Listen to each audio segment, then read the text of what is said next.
We can start the session, I think.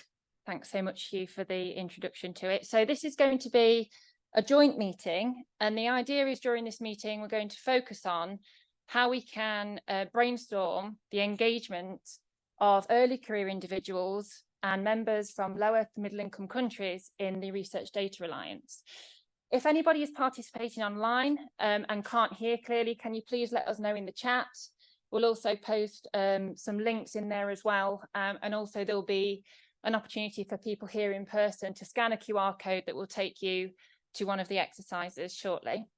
So I'm Connie, and with me here as well is Catherine Barker.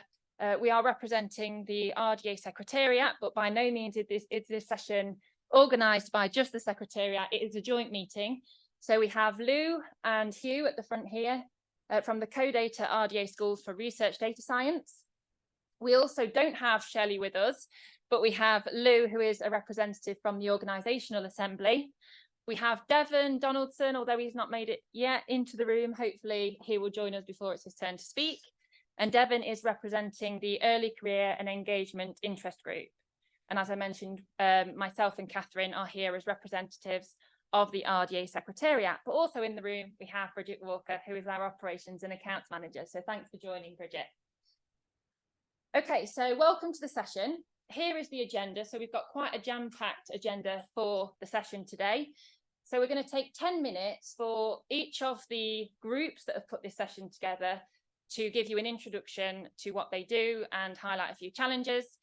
Then we'll take a moment where Lou will reflect on some of the current challenges that have been raised from early career individuals and members from lower to middle income countries on how they engage with the Research Data Alliance. And then we're going to hopefully have an interactive activity using Google Jamboard, where you'll be able to add your own comments, your own challenges. So if you do have a laptop and you want to get involved in that, please do use it during the session. And for the online participants, hopefully that's not going to be too much trouble.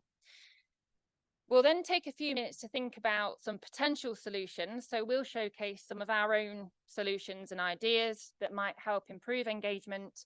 But then there'll be, again, 20 minutes for an interactive activity. Again, we'll use Google Jamboard for that, where you can maybe think of some ideas and solutions. We'll have 10 minutes to report out, and you'll get a chance to give us some of your feedback. And then we'll have, before the close of the session, 20 minutes to hopefully get into some deep discussion on thinking of ways forward. So you'll see there's a QR code on the slides. Also in the session agenda that's linked in Hoover, I've added the slides. So please feel free to click that QR code, because that will take you to the Google Jamboard. Just a slide on agenda setting before we start. So we realise that engagement with early career individuals and members from LMICs is actually quite a complex topic. So we're unlikely to get any major funding or any funding at all for these activities. So in this session, we want to think about bottom-up approaches. We want to take a pragmatic view and use maybe what we've already got within the Research Data Alliance. We've got this wonderful, vibrant, dynamic volunteer community. So how can we use any existing expertise or ingenuity to engage different stakeholders?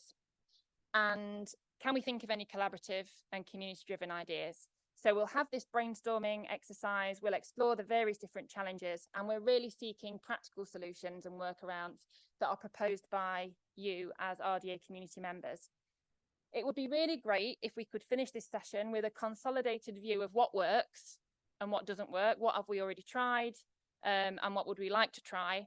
And any suggestions that come from this session may well feed into the RDA's long-term strategic plan that the community and the council are already working on. And I'd just like to plug, there are a series of posters in the poster session on the strategic plan if you want to read more about it.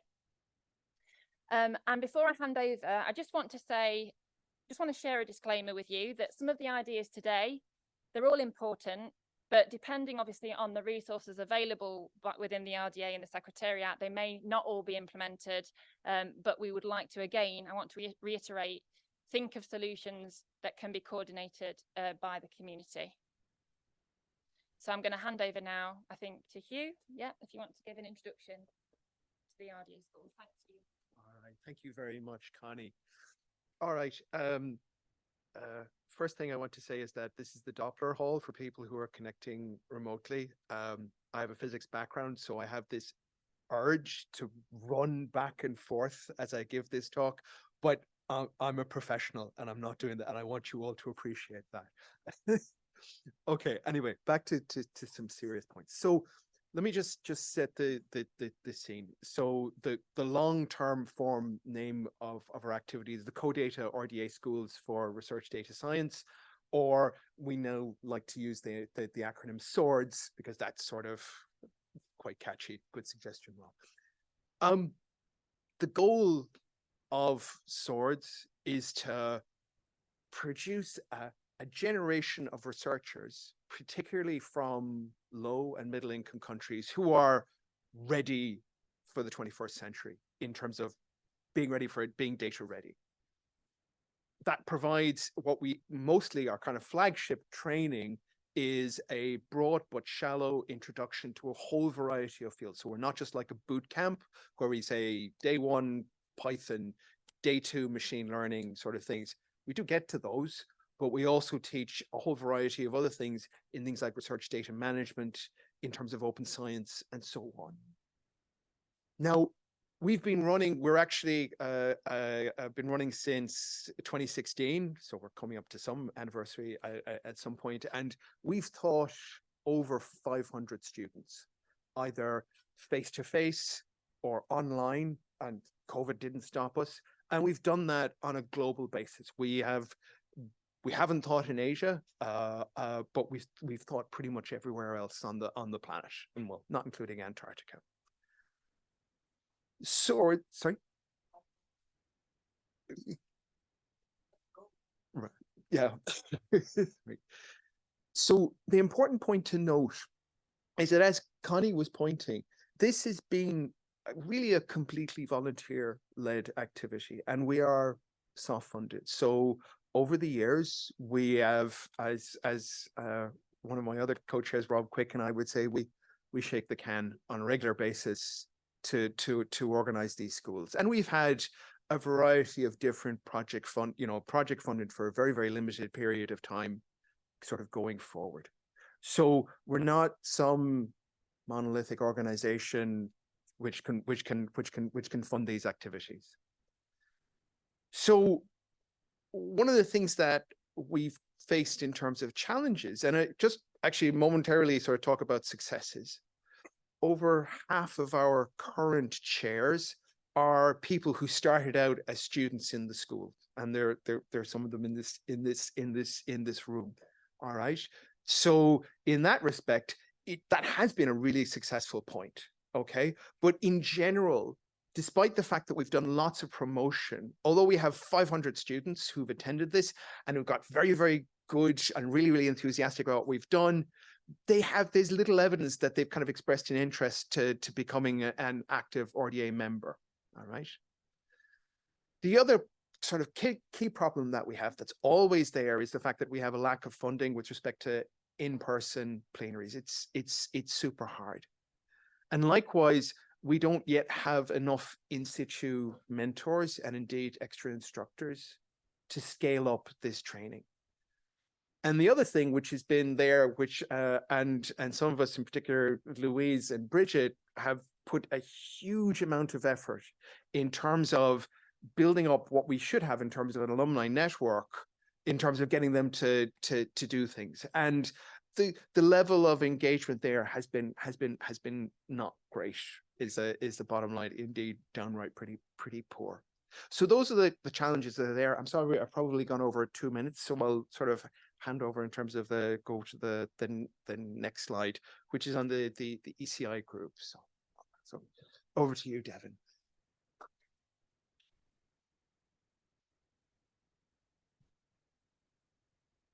Hello, I'm Devin Ray Donaldson from Indiana University, associate professor and also director of the Master of Library Science program. And I've been involved with RDA for several years. And one of the things that I played a major role in was founding the Early Career and Engagement Interest Group, known as the ECEIG, along with Fotis Malopoulos, who is on the left, top left, and Ellie Papadopoulou, who I think has a conflict with this session. So for people that are involved with RDA, we know how that goes, and kind of have to decide, okay, you represent there and you represent here, and make sure that all the bases are covered. But they've been excellent to work with as we kind of grapple with how to provide support for people who self-report that they are early career researchers who come to RDA. And so we created that the ECEIG to be a focal point and an entry point. In some ways, we kind of overlap with some of the work that RDA for Newcomers does, because sometimes an early career researcher is also new to RDA. But we try to support early, oh, there's Elliot now, that we try to support them. And ways we do that have range. So it can be social in terms of making sure that early career researchers who come to RDA are able to network amongst themselves and know who they are, and be able to kind of create a social event, because during RDA, there's so many things going on. You're presenting or you are going to talks. And so we try to find like a restaurant or a pub or somewhere in the area. So oftentimes either me or Ellie or Fotis, like we, check into our hotels and then kind of scout around and see if there's somewhere nearby where we can go after a day of the conference activities are over, and so that we can get together and talk more socially. So we've done that. Then also we have created like a mentoring program. So where early career researchers can be the mentees, and more senior RDA people who have been in it for many years can be paired up, or in a more aggregate way, just lend their expertise at events that we've had in between plenaries, such as like Ask Me Anythings, where we encourage our members to pose questions that can be fielded by the mentors that have agreed to participate in the ECEIG. And so like the previous presenter, this is all volunteer based. We were trying to think of ways to structure this that could work for the mentees and the mentors, because we know that both sets of participants are very busy. So it's not like we assign one mentor to one mentee. We try to catch them when they're available to yield their expertise, and then also tap into their network, because sometimes the question that a mentee has or the domain that a mentee is not matching the domain that a mentor is in, but the mentor that signed up is available, but they might know someone who is in that field and can be able to send an email of introduction, for example, that would be helpful for a mentee based on the question that they have. So we have tried to serve a lot of different purposes. We've had independent sessions sometimes, or we've had sessions that are joint as well. I'm sure that I'm approaching my time. So challenges, I think just keeping it alive between plenaries is a big thing, because we have multiple positions or they're very, very busy. So for the chairs themselves, and then when I started, and I know when Fotis started, we were very early career. I think now we're kind of like inching out of that, but we're still involved because we were there from the beginning, and we want to make sure it's sustained. And Ellie as well, we're much less early career now than we were, but we still really care and are deeply invested in your experience as an early career researcher, making use of RDA in ways that make sense. Keeping the ECEIG members engaged from more than one plenary. What we found is that we have early career researchers that come because it's really close geographically they live and work close to where a plenary is being held. And then the next year, the plenary is somewhere that's a lot farther away, and they are not able to attend it. And we kind of lose. We get one-time people, but we don't get multiple time people. And that's been a real challenge for us. And then also having ECEIG members that are from countries that don't have, that have internet access barriers. It's hard because, of course, anything we do in between a plenary is going to be online. And if you don't have high-speed internet, it's going to be hard for you to participate. So we have people that were interested and wanted to participate, but other barriers arose. So those are some of the challenges that we have been up against as we have been trying to figure out how to move forward with the ECIG. Okay, thank you.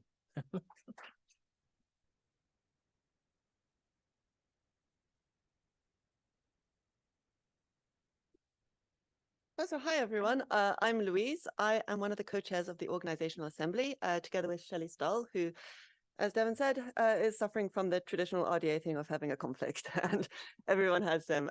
So for those of you who don't know, the Organizational Assembly is a membership arm of the RDA made up of institutions who pay a membership fee to become part of the Assembly.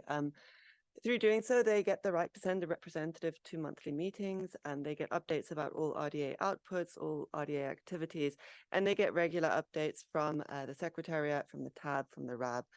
So it's a really great way for institutions to get involved in the OA. At the moment, the OA is very heavily dominated by institutions from high-income countries. Indeed, when Shelley and I took over, there was not a single low and middle income country represented in the OA. So we have been working very hard to try and encourage institutional membership from institutions in low and middle income countries. And at the moment, we're running a pilot sponsorship scheme where we are offering free membership to institutions in low and middle income countries to try and get some involvement and some interest in what's going on. And hopefully in that way, to be able to build some case studies that can demonstrate utility for being an institutional member of the OA. And we can use that as a strategic way of encouraging LMIC institutions to join. However, in addition to the challenges of getting LMIC OA members, institutional members, we also are increasingly recognizing that there's more that we can do as the OA to support our members in drumming up individual membership to the RDA. At the moment, the main point of contact is the representative that gets sent to the OA meetings and a newsletter that Bridget produces every quarter that is packed full of information. But it's really up to the individual member representative to do with it what they will in their institution. And what we do think is that we need better ways of supporting institutions, particularly new members, to setting up RDA communities within their institution, have better suggestions about how to disseminate the outputs in their institutions, and so forth. We also recognize that while the institutions are very kindly paying a membership fee to the OA, and that is great because it shows support for the RDA, this commitment of finances doesn't necessarily translate into supporting their staff members to attend plenary. So while there is a good emphasis of support for the RDA by the institution, that doesn't necessarily translate for us into in-person representatives in plenaries. And also institutions are quite varied in terms of their structure and funding. So there might not be space for individual staff members to actually participate in RDA activities. So there's quite a lot that we still need to think about, but it is a very active and dynamic group, and very keen to start thinking about ways in which we can start moving the discussion forward.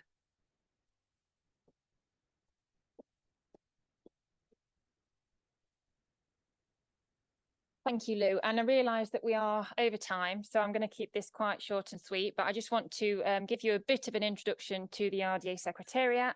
So some of you might know that the Research Data Alliance has a very lean managerial layer that supports the daily operations and activities within the Research Data Alliance, and that requires liaison with the various different governance boards and bodies, so the Council, the Technical Advisory Board, also the Organisational Assembly, the Regional Assembly, and also the various different community groups. So the Secretariat really is critical for maintaining the growth and development of the community, from the organisation of the plenaries like we are here today, but also the typical life cycle of the various different groups. And we have, I think, more than 150 groups in total, including some of those historical and groups in maintenance mode, etc. So it's a lot for quite a small team to do. So we do have 6 Secretariat members that you can see pictured on this slide. And we are a really, I think, cohesive team, but we are also not all working full time. So there are various different levels of effort. So you can see on the far side, we have 4 staff members that belong to the RDA Foundation, but we also have contributions from Canada. So we have Faraz, we have Yolanda from the US, and we also have Catherine, who is from Australia. So I've listed here relevant engagement challenges because, as you can probably appreciate, with quite a small team and such a large growing global community within the RDA, we do have several different challenges. But in terms of engagement, one of the key challenges, I think, is about visibility and impact. So making sure that we can continue to grow and develop the community, and in particular to bring in those early career individuals. So obviously we have the group and the co-data schools, we have the engagement, early career engagement group doing those wonderful things, but there's always room to grow and to do more. And we also need to think about engaging more members from the Southern Hemisphere. And another key challenge is, of course, in doing that, multilingualism. We do have, as Lou mentioned, quite a lot of members from high-income countries, and also we would like to grow the membership in the Southern Hemisphere, and part of that also means translation of RDA content into multiple languages. So I'm just going to leave those here because there are many more, but I would really like to move on, I think, to the next part, which is an interactive session with you all here. Before that, Lou, I think you wanted to talk about some of the challenges. Working off my lunch by jumping up and down. So basically what we wanted to do in the next bit is to really brainstorm some granular challenges that are presenting barriers to early career researchers and low and middle income country researchers to actually being an active member of the RDA. We don't necessarily just mean attending plenaries, but we mean actually benefiting from the community and so forth. So what Connie and I did just to set the scene was to kind of collate some issues that we're aware of that have come up through the discussions with the other groups represented in the session, but also have come up in coffee breaks. I know that I've had many discussions around these types of issues, and we've structured it into 5 different areas. And these are these are starters, feeders for the future discussion.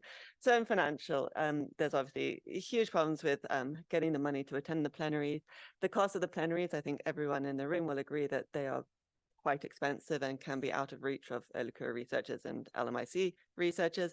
And if the researcher, particularly early career researchers, are on fixed term contracts, it can be very difficult to motivate for the time and the money to be able to attend the plenary. On the social, if you come from an institution or a country that hasn't got a huge RDA footprint, there can be little support from local peers, little understanding for what the RDA actually is, and little understanding for why you would be investing time and money into being part of it.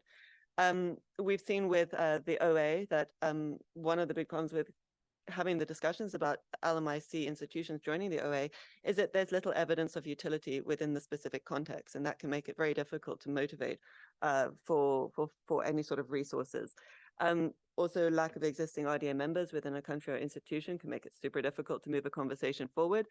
And then there's also a lack of reflection of personal challenges, concerns, and priorities in RDA activities that some individuals that I've been speaking to have said, you don't recognize, as Devin said, that it costs a huge amount of money for me to pay for the data to attend an online plenary, and you're not being sympathetic to these issues, or you have this amazing interactive space where people can participate, but my bandwidth doesn't support it, so I feel like I'm being excluded.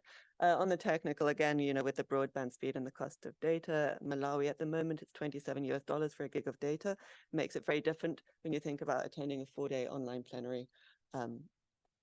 A different experience and probably a different budget for the rest of the year.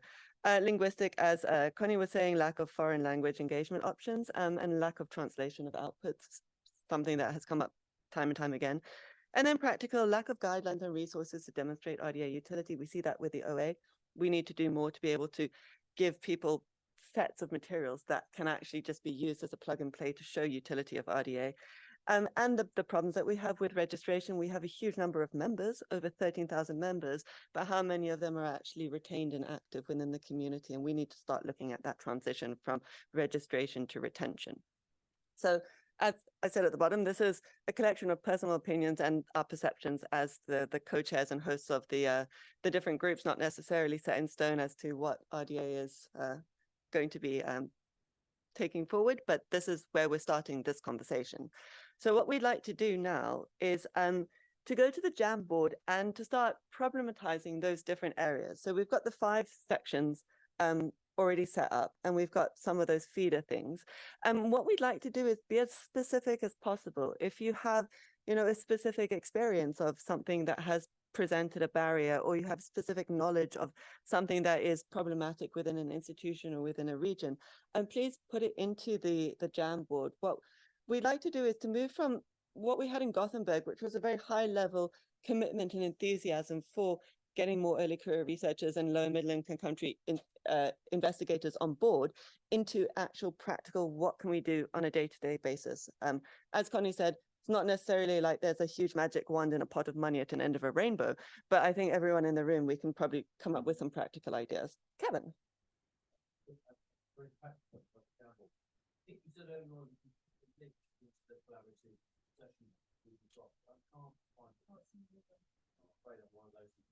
I would defer to my learned colleague here. Put it into not the collaborative notes, but I will put it in now. I think I put it into our other session proposal then. Let me just pop it into the top for you. Okay, so I should have put it under the collaborative session notes heading. So if you go just below agenda, you should see the link to the Jamboard now heading. Thank you. Let me know if you can't access. Okay, and the Jamboard looks like this. It's got different pages, so you can pick a page to work on. If you're not part of the Jamboard, you can raise your hand and shout out something and we'll put it in for you. But if we can just take a few minutes to populate the Jamboard, and then what we're aiming to do is come up with specific problems and then come up with potentially specific actions that we could take forward. But we're just focusing on challenges now. Yeah. We'll come back to these solutions. Any questions, Ellie?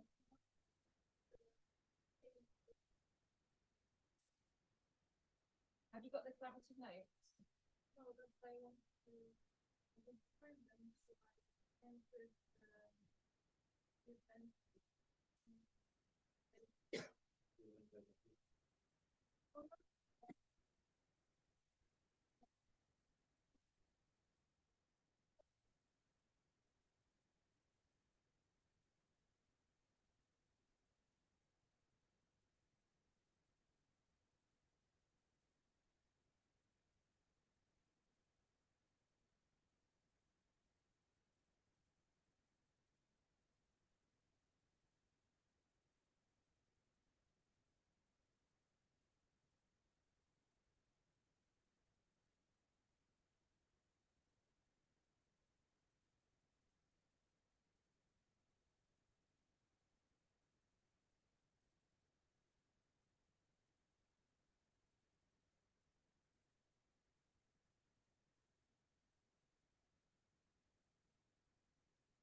remove boxes, by the way, because I think they were a bit problematic.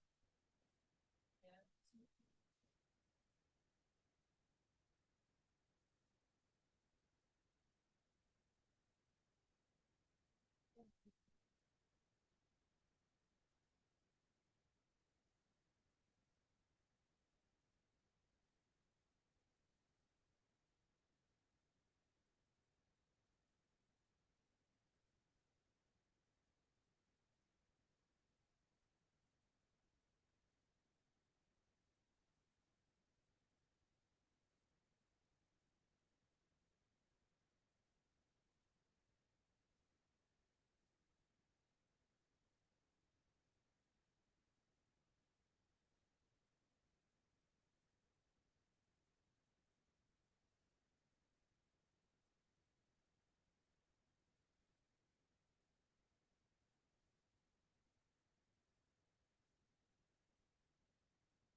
Okay, so I think we're going to wrap up this part in the next 5 minutes. So just before we do, would anybody in the room or online like to speak about any of the financial challenges that they've added? We've got a few here. We've got a couple on visa applications, no early career funds as we have in the past. Don't know if anybody wants to just elaborate on anything they've written. Welcome if you've just joined us. Hi. We're just working in Google Jamboard at the moment, but for the next round, we're thinking about challenges associated with engagement, and then we'll think about solutions, and I'll share the link with you and make sure that you're all on for the next part, if that's okay. Okay, so I don't think anybody wants to speak out on those. Just too small. Let me just see if I can make this slightly bigger. Just means that we just lose the whole screen there.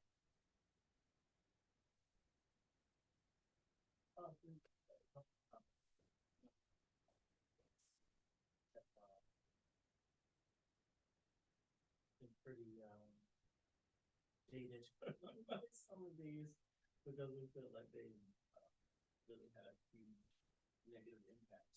Mm-hmm. You know, like these challenges aren't going to go away. It's not going to tire. And yeah, how do you keep the momentum and enthusiasm when you can't offer, you know, a ticket to a family is difficult. Yeah, I think that with the schools as well, you know, but we encourage everyone to join when they feel old enough to join. Yeah.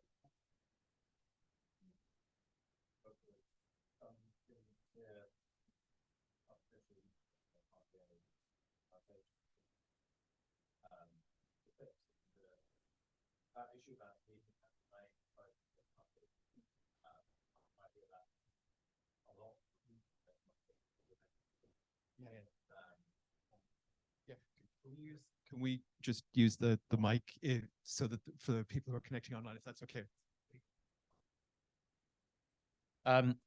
Yeah, so I'll repeat for those online. I'm aware that issue of needing to get, you know, your name on the program to get funding is a common one, and that is, there are ways around that, and particularly for events like the plenaries, which aren't conferences of speakers as such, but where we are expecting many of the attendees to make some kind of speaking contribution. It shouldn't be difficult for us to find ways to recognize that in advance, and if that helps with that one specific, no, we're not onto solutions yet. Mm-hmm. Whereas some of these others are, you know, the nature of the challenge, I think, is harder for RDA on its own to deal with. I might just also, by the way, I'm Kevin Ashley from Digital Curation Centre. You asked, I put one of those up there. The one that actually I see is a financial problem for RDA as much as anything else, in that if we believe, as we work through this, that continuing to have hybrid events is part of the solution, and I don't know whether it will be or not, I am aware that the financial costs of adding hybrid to a meeting are significant. They're not always covered by the attendee costs alone, and also many people feel it's second best, and we need to think very hard about whether that's actually solving the problem in the way we think it should.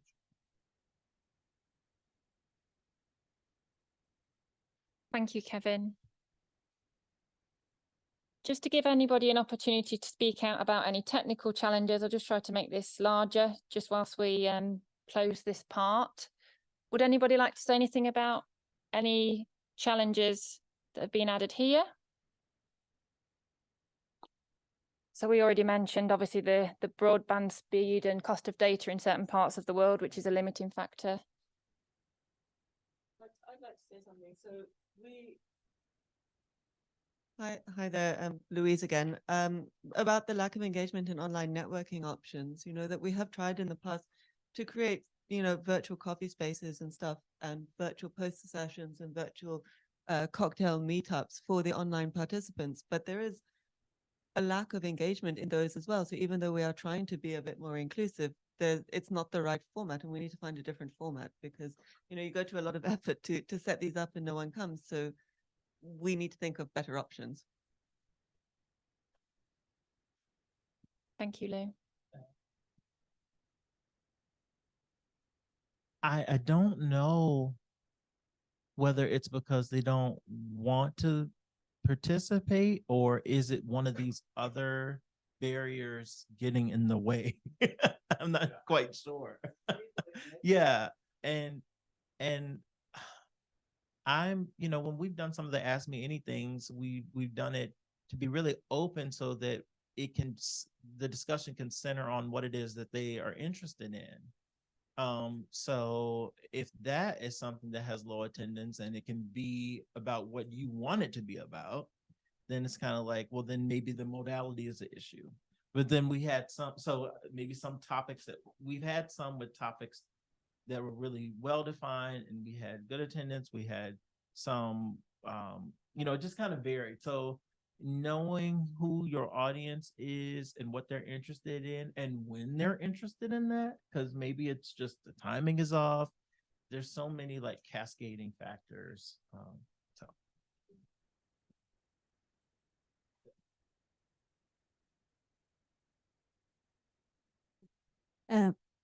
Okay. Hi, everyone. My name is Nomobele Shozi, and I'm from CSIR, Teresa in South Africa, Pretoria. So apart from the cost of data and broadband speed, I think one of the issues that was faced in the previous CODATA RDA summer school that was run this year was in South Africa, we have electricity cuts. So that also plays a role in the technology challenges. So those electricity cuts will be like 2 to 4 hours a day, multiple times sometimes. So that does impact.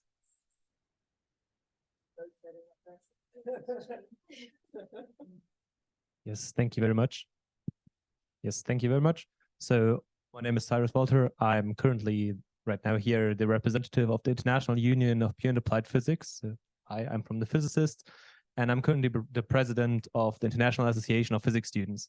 But we're not so big, 90,000 members around the globe, but existing. Yeah, then one thing that came to my attention is sometimes it's not always broadband speed or the cost of data, but it's also that different areas around the world use different technologies. So for example, in a lot of Africa, I heard that Facebook is really, really important, and a lot of communication goes through Facebook. In a lot of parts of Europe, that's not the case. And in the USA and the Americas, there's completely different technology. So sometimes it's also about finding a software or platform where people are comfortable with joining, because there are so many opportunities to join online. You will choose the ones that you're most comfortable with. So you will go to those platforms where you say, okay, I've used that before. I know how this works. So I will go to that. And if you choose something that the people have never used before, the challenge is very high to jump into that project and experience a platform that you have never experienced before. Thank you.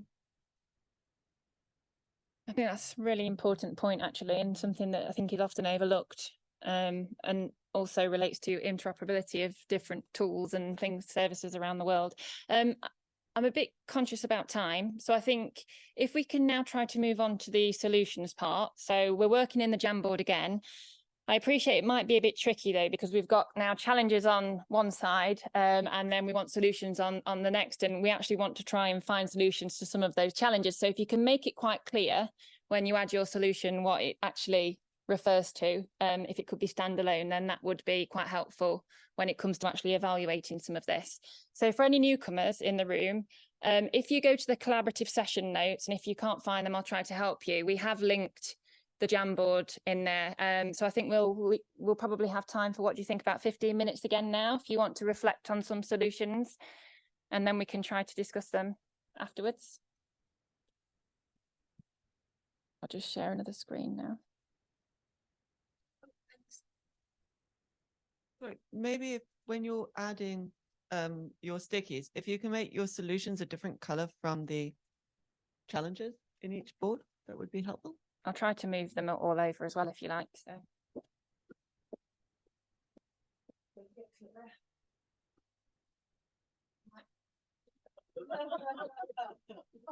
Sorry to the deaf online people.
So yeah, things like something like this.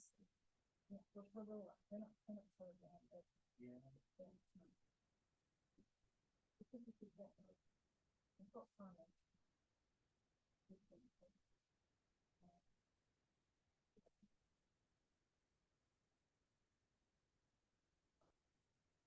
Maybe people could star ones that you think of the solution, like star ones that are actually practically built. What's possible to that? Yeah, I guess we will. Everybody's smart.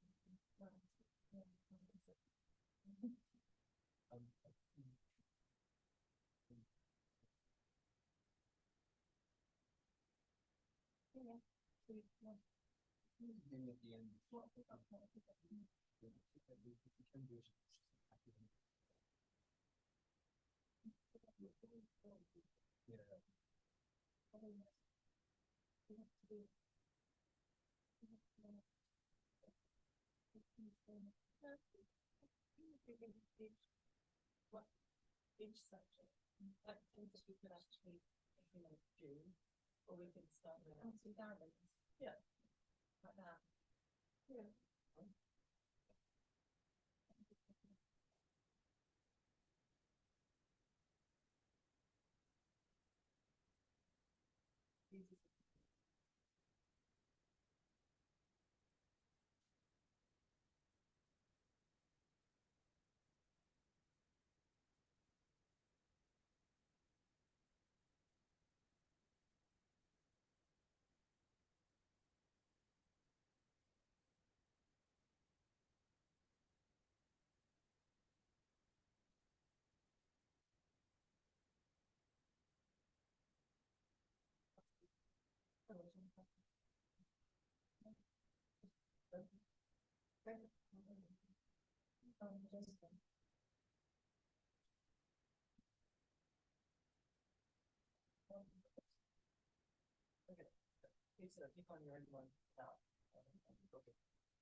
Hello, everyone.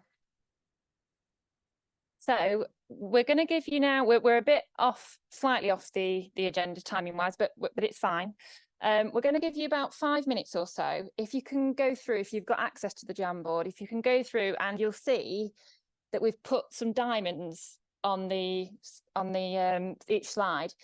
If you copy them, we'd like you to think about a solution that you think is feasible to implement, maybe 1 or 2 solutions that you think the community could do now without any extra additional resources, let's say.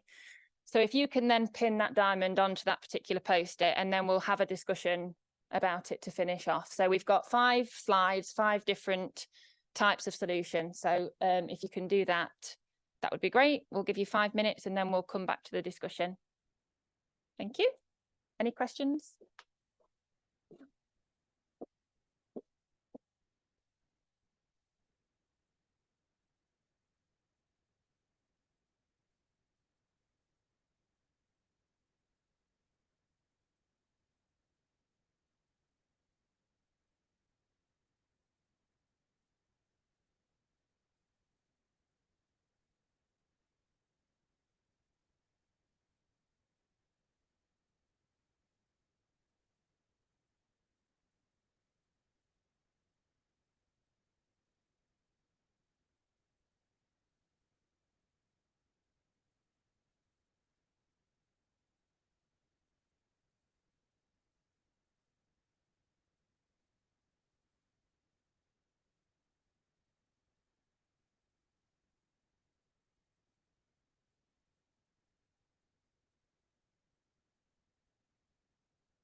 Okay, so time to go into some discussion now. So thinking first of all about the financial challenges, which we've got listed there in yellow, but now we're thinking about the solutions to some of those. And one that was quite popular by the looks of those diamonds, this one has been upvoted. So structure the programme to allow for named speakers. So does anybody here want to speak to this one, if it was your idea, or maybe if you've upvoted it?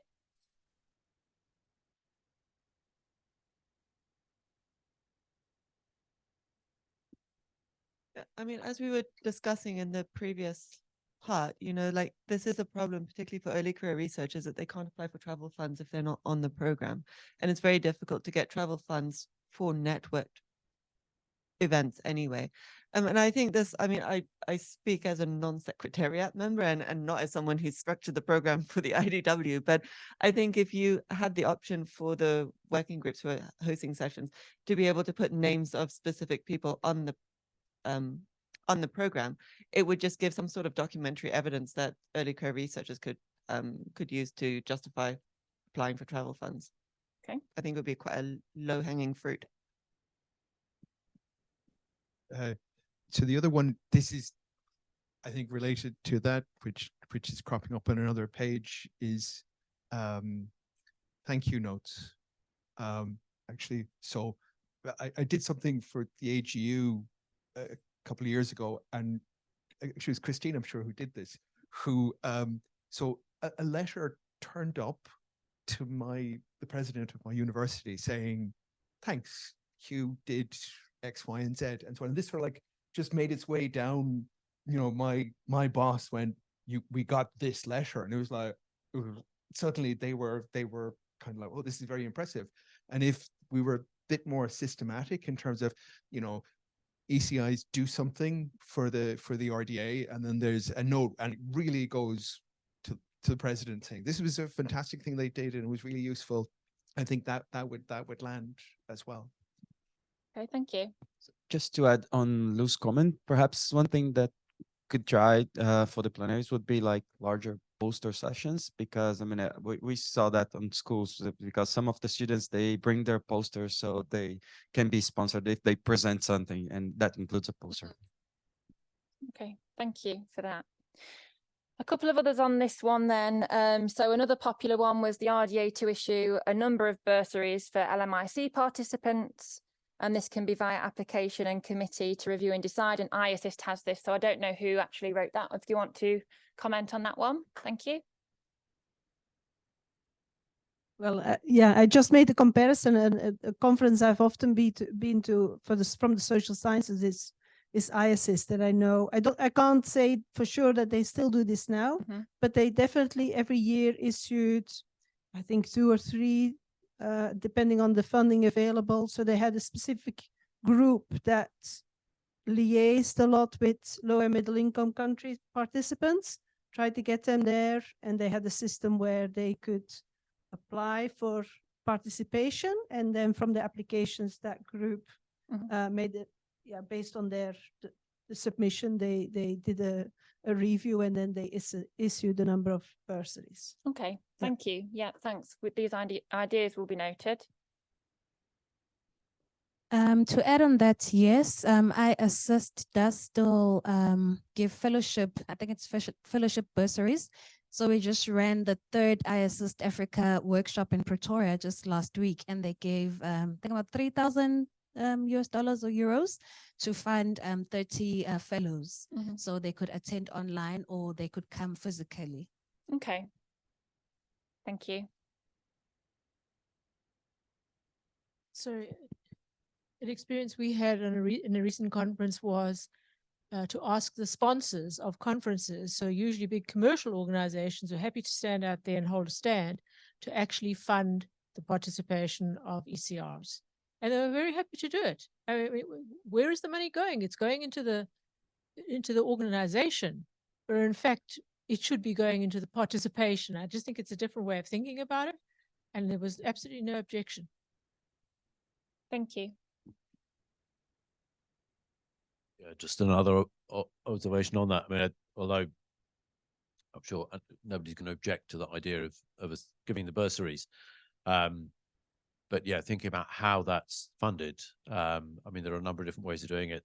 The previous speaker mentioning getting organizations to fund that. And it's true, certainly some of those that we get sponsoring the events are happy to do that, particularly if they can get a photo opportunity of whatever the people whose attendance they've enabled. But the other possibility is for RDA itself to require organizers in future simply to build this into the conference budgeting. This is one of those things that if you know from the beginning that you need to be adding a small amount to the usual registration fee that you're going to hoover off to create some bursaries, it's straightforward to build it into the budget at the outset and be open with people that effectively everyone's paying €5, €10 more in order to fund those bursaries. But if you don't, it's then very difficult to magic up the money from somewhere. Yeah, thank you very much. Really good ideas. So we've taken those down. I'm going to move on now to the technical challenge. Oh, one final question. Yeah, that's fine. Thank you. No worries. So first of all, I'd just like to echo this from a perspective of someone who's currently still a student. I can just really echo this, especially what the gentleman over there also said. Exactly, you know, sometimes it's these €5 or €10 more. But one thing I would like to point out is sometimes you also have to think about the value the students bring to the event. For example, for companies, sometimes they think about what's the value. You know, students or like early career researchers, they can provide a value. They can, you know, make this advertisable. They can, so the people can put that on their website, right? So the companies, they, you know, they can show what they're funding. And also for the people that paying $10-20 more for the conference to be organized and have a budget for that, they have to see that the early career researchers are on the conference, running around, talking to them. Because if their value comes back from the early career researchers, the people are happy to also continue that in the future. Because one of the points here is, and I heard that throughout, is it happens every year. It happens every time. It's not something one conference does once as a nice thing, but it has to be continuously every time the conference is organized. There's always this amount of funding or more, depending on what's optional. And then the people also know in 2 years, I'm going there because there's the opportunity for funding I can apply to. Thank you. And I know that the RDA has offered early career researcher grants in the past because I actually was a recipient of one and it got me into the RDA. So it's, oh yeah. Yeah, thank you for that. That's a good point. Right, so I'm moving on to the technical solutions now. And I think based on this, one of the solutions could be to do a proper online survey, a proper survey for the online participation to get an idea of preferences for social engagement, as well as limitations of hybrid engagement. So I don't know if anybody wants to elaborate on that, if you wrote that. Yeah. I just think, again, it would be a very low-hanging fruit. We have, over the years, tried different ways to engage people online. And it would just be nice to hear if they just were not interested at all, or if it was just too difficult, or the platform just didn't work. You know, it's very difficult. If you have no one pitching up, it's very difficult to understand why they weren't pitching up, and just getting a little bit of feedback, as in, you know, I'm attending a hybrid meeting. I don't want to lurk during coffee hours online. It's very strange. That's fine as well. But it would be good just to be able to direct future efforts. Okay, thank you. Okay, I'm just going to ask as well if anybody wants to touch on the other two solutions here. So encourage all working groups and interest groups to standardize technologies used in engagement. So I don't know if somebody also wants to speak to that one. I'm not. Yeah, Lou again.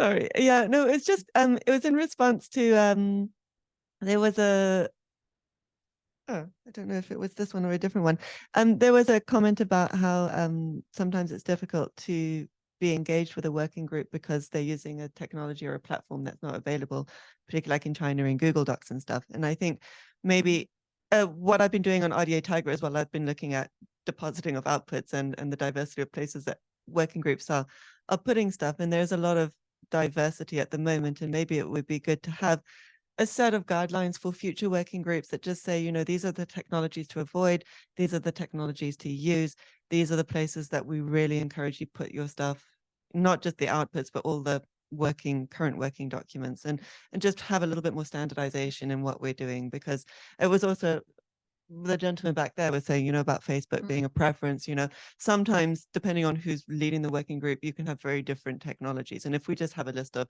yes and no's, it would be useful. Yes, that's a good point. And also not to make it too many promises, but obviously we do have the new web platform to be launched at the end of the year, which hopefully will be collaborative and will allow the community to come together more on that. So maybe that will help to minimize, the various different solutions and technologies that groups use. Okay, so I just want to move on now to the social challenges, but the solutions, obviously. So we have popular one here, more regional activity support for countries with low RDA community members. Would anybody like to add to that? Anybody that voted it as well can speak to this.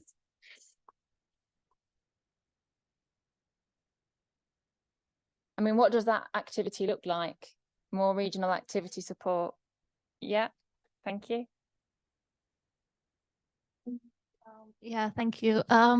So we in Slovenia had the chance to kind of create RDA node for the funding that was available throughout RDA Europe. So I think this was like a good idea on how to maybe promote RDA nationally or locally, because then work was focused on how to maybe translate some parts of the RDA outputs that are interesting for the national community, to establish this community nationally and involve it more actively in the working groups, at least to kind of follow up on what's being done on RDA, and then kind of trying to implement it also in the national space. So I think this is like a good example on how to do that. Unfortunately, it's not really sustainable because it's, again, project-based, and we managed to kind of secure the funding onwards with our ministry, partly that we can continue this work, but it's really hard. But I think that this can be one of the maybe possibilities on how to do it also other places around the world, not just in Europe. But I think it's a really good example of how to kind of increase engagement. Thank you. Gabby, I think Gabby, and then Tulu, if that's okay. Hi, Gaby Pino from Universidad Nacional in Costa Rica. Well, I was one of the that checked the diamond thing in that one, because we had a lot of help, and we still have it, from RDA US and Canada. And well, by the way, instead RDA Canada and US was RDA North America, and now we have that RDA Americas. And I think those regional activities were essential to engage La Referencia and other countries in RDA, like with CoData, with some webinars and things like that, that became essential to understand what RDA is, how to manage, how we began to understand the community of management of data. And they, even in the last plenaries, they have been giving us some verses maybe to attend virtually, but that was very good. I think that was essential for us in Latin America to begin to work with RDA. Thank you, Gabby.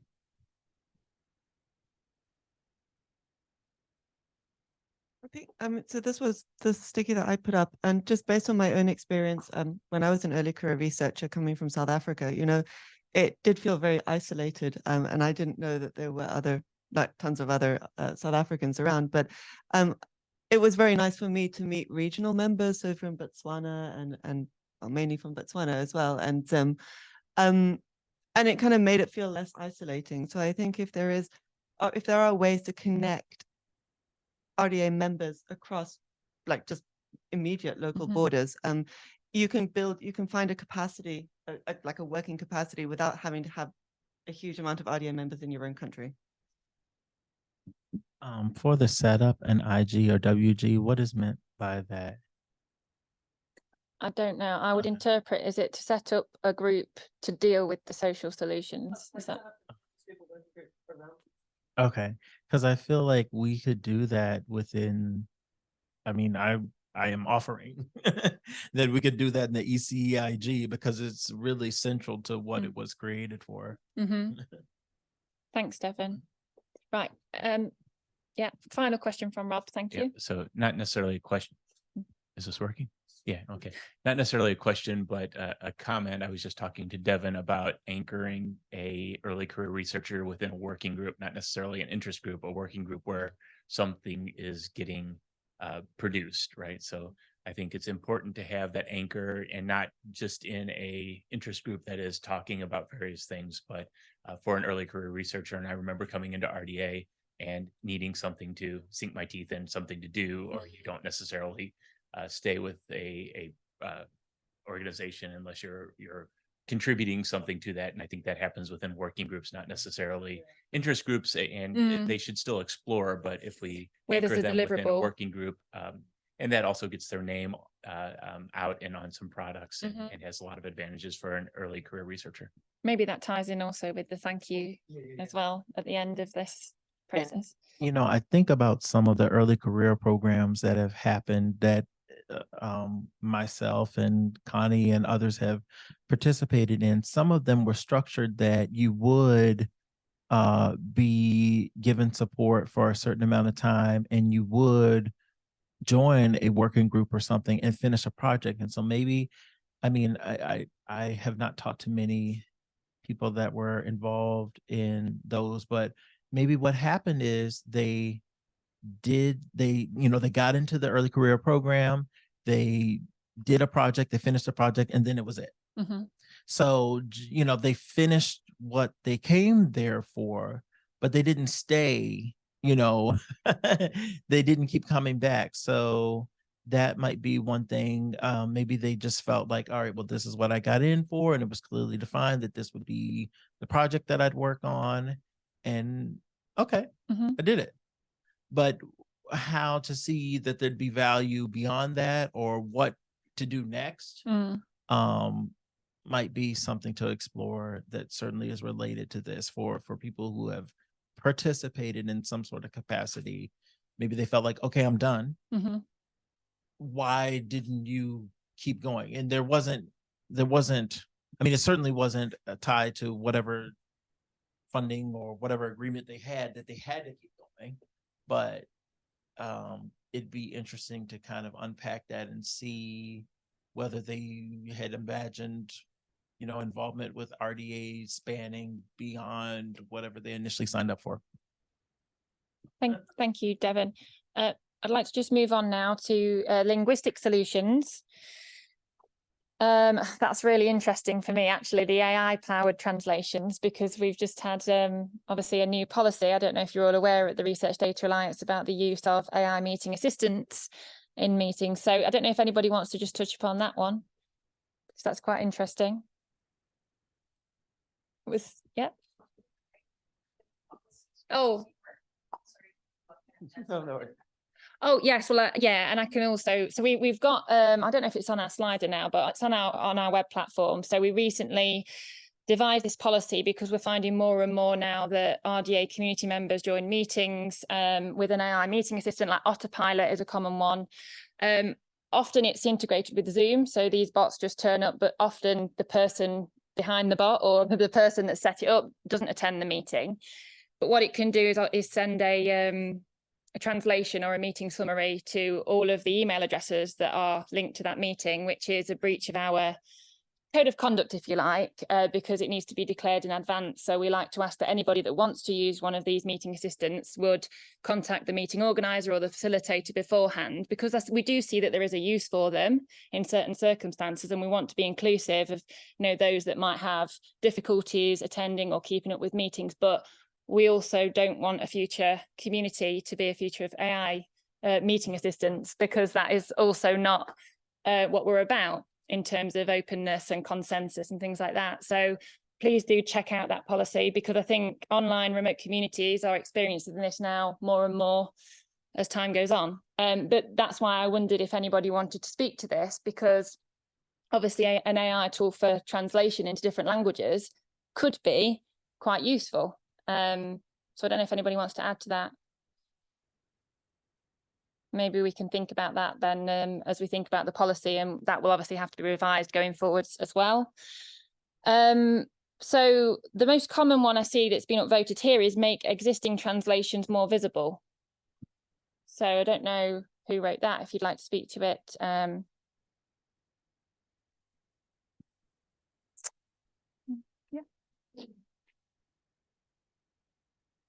Yeah, it's because in national nodes, for example, in RDA France, we have French translation that could be used more or less exactly the same in Belgium, Canada, and even more importantly in French-speaking Africa. Yeah, thank you. That's really a good point. Yeah, I mean, following up that, let's say taking that particular example, and there are many others, I think, of where the translations material and it's not as visible as it might be. In your case, I suspect it's prominently visible to those engaged in France with the French national node, but it's the whole way that nodes are organized is that they're not particularly visible to anyone outside that country. And yet, as you say, there's for French in particular, there's a much wider community potentially of interest, and there's a number of other languages that we're aware of with where doing it via the national node mechanism is not going to surface these things in the way we want to. And actually, just on the nodes, they are not very visible for anyone, even from the country. If you don't come in RDA knowing there's a French node and you just go for the recommendation, you might not see that there's translation or there's a translation of this month in RDA existing, even if you're French or Spanish or someone with a national node. Okay, thank you. That's a good challenge there, not a solution. So we'll revisit that. Though I just want to, before I wrap up this, because I also want to give Hugh the floor just before we finish, finally on some practical solutions. And I think the most popular one here is a nominated welcoming member for each group. Doesn't necessarily have to be the chair. And I think that's quite a nice idea. It's like an onboarding buddy, if you like, and someone that can take you through things. But I don't know if who wrote that. Was it you, Lou? Back to Lou. It was something I was thinking about. I'm quite a chatty, friendly person, and I was thinking sometimes I see new members on groups and I don't want to reach out to them, but you don't sometimes want to step on the chair's toes. But it would be nice, sometimes the chairs are busy or they just, that's not their type of working strategy. And if each group just had someone who said, look, I'll just reach out to everyone, I'll catch them up and just have a chat with them. It's just a nice way to start making people feel like they're actually included. Yeah, no, I do agree. And it's quite hard, I think, when working groups have already started to jump in halfway through and know what's going on sometimes. That's exactly what I was going to say. Like, depending on which plenary you come to, that might not align with when a working group, the beginning of when a working group is doing something. So like helping someone carve out a piece, I think is a piece of what they could work on would be particularly important for early career researchers or for people for whom it's their first time joining a plenary, how to jump into something midstream and make a contribution So does that relate to the sectioning group pages at all, how to contribute, or is that a separate point? I didn't make that one, but it sounds like it could be. Anybody else before we finish? I think this can be the final question or comment. Okay. Well, I'll hand over to Hugh, but I just want to say thank you very much to everybody here for your engagement today. I think we've got quite a lot actually to work on and to bring together. So that was exactly the aim of the session. I think we would all, as organisers, be quite happy with what we've achieved today. So thank you very much for your feedback. And if I could just ask as well, if you can sign into the collaborative notes, just so we know you were here, then we can actually follow up with you if we have to at any point. That's really useful. So please do that if you can access them. Thank you. Okay, so I'm sorry, I stand between you and coffee or tea. Let me see if I can find the last slide here.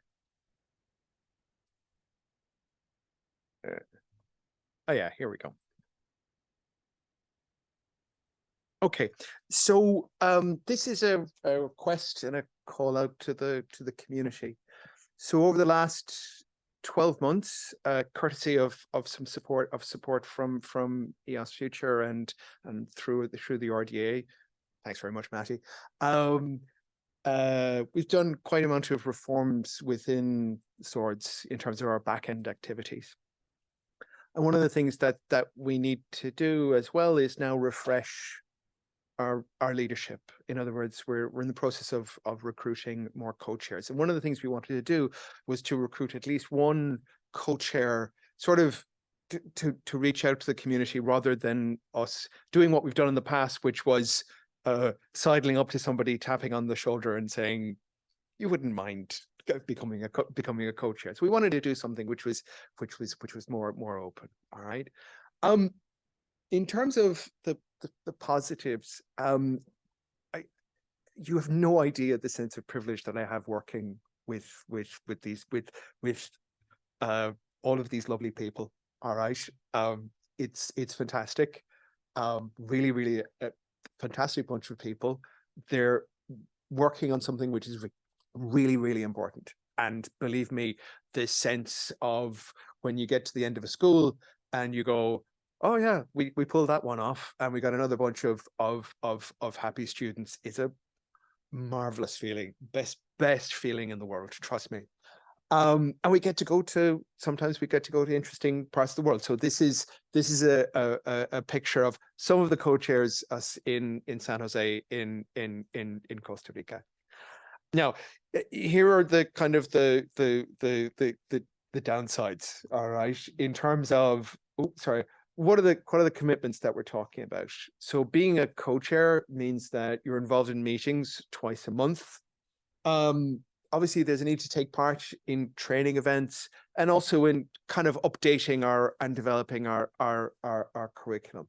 And of course, like what you said, is the ongoing search quest for funding and so on. It doesn't stop. Okay, and that's the kind of things that we're very much involved in. So I said we have an open call. Again, another QR code which will take you to the Google Doc. I'm sorry, I should have put down the bit.ly address if anybody wants to go it that way. Applications should be in by 1st of November. It's a relatively short application. I managed to print out a ridiculous number of flyers, but if anybody wants to please take one away. Which is just explaining what's going on.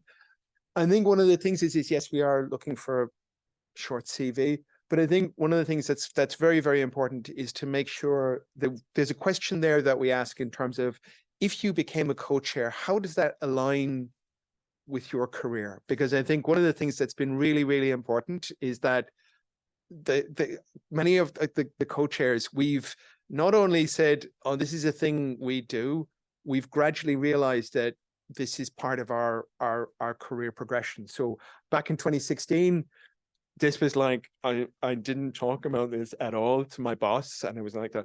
And now it's kind of at that point where we're saying, yeah, no, this is a thing I too, get used to it. All right. And my boss says, well, okay then, so that's a thing just also to note. We'd love to see new faces with this, I think, is the important thing. All right, so please take a flyer, and sorry for keeping away from things, and thank you all so much for your time. Yeah.